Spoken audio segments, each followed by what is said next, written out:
Photography can be as much as an art as it is a recreation, as much about the final product as it is about the photographer's experience. Somewhere in the middle of all that are the tools that we use, the cameras themselves.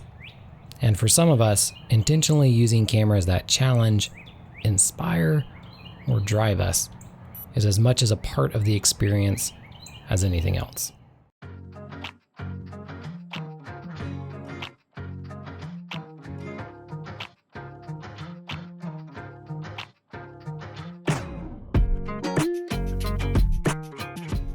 Over the last few months, I've gone from trying out old but practical cameras like the Nikon D80 to some increasingly obscure and sometimes impractical cameras like the Sigma SD14.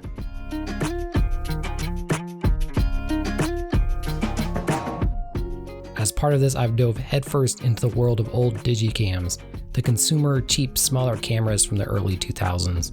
These are cameras that are less about mimicking modern results on a budget and more about encasing your 2020s in nostalgia. And that's exactly what we have here.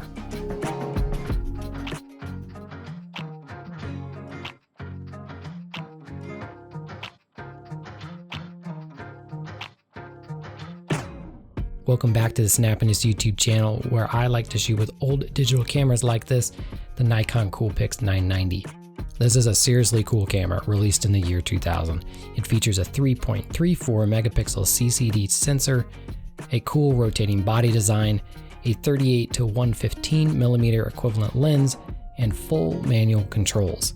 It costs about $30 to pick up today. I picked up two for $20 actually.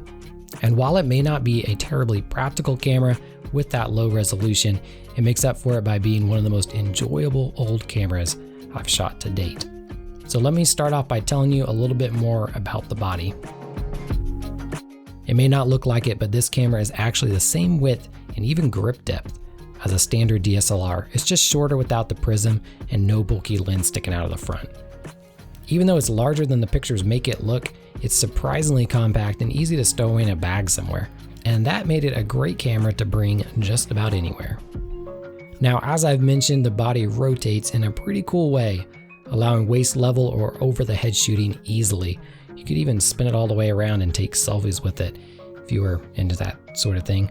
It actually works really, really well in practice. And when you store the camera, the lens is facing directly up. This looks funny, but it also means you'll collect dust if you don't put the lens cap on. Believe it or not, this rotating body design is not unique to this camera or even Nikon. Several other companies were doing this around the time. What makes this camera even weirder though is actually the sensor.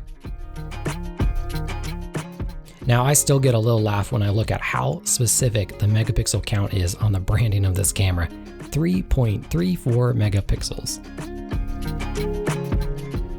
It's a CCD sensor, as they virtually all were at the time, but instead of the typical RGB color filter array, it featured a CYGM array. That's cyan, yellow, green, and magenta.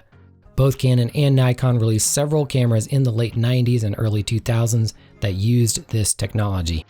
The trade-off was better luminance information at the cost of color accuracy. It's an interesting bit of history, even if practically speaking, I couldn't tell you the difference.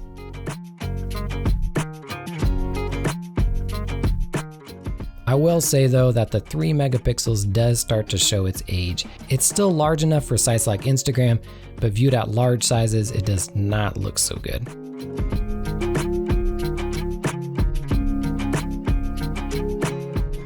The lens on the camera is a 38 to 115 millimeter equivalent internally zooming lens with a fast f2.5 on the wide end. I found it reasonably sharp for most scenes and impressive at close range. The minimum focusing distance for macro mode is 2 centimeters, and you can really get some nice detailed shots this way. I would say it's actually one of the best features of this camera. The 38mm on the wide end gets a bit too tight for me sometimes, but you can add converters on the end to widen it. Here's one that takes it down to a 28mm equivalent, and while the corners turn to complete mush, it may still be worth it just for the looks this already unusual camera will now get you.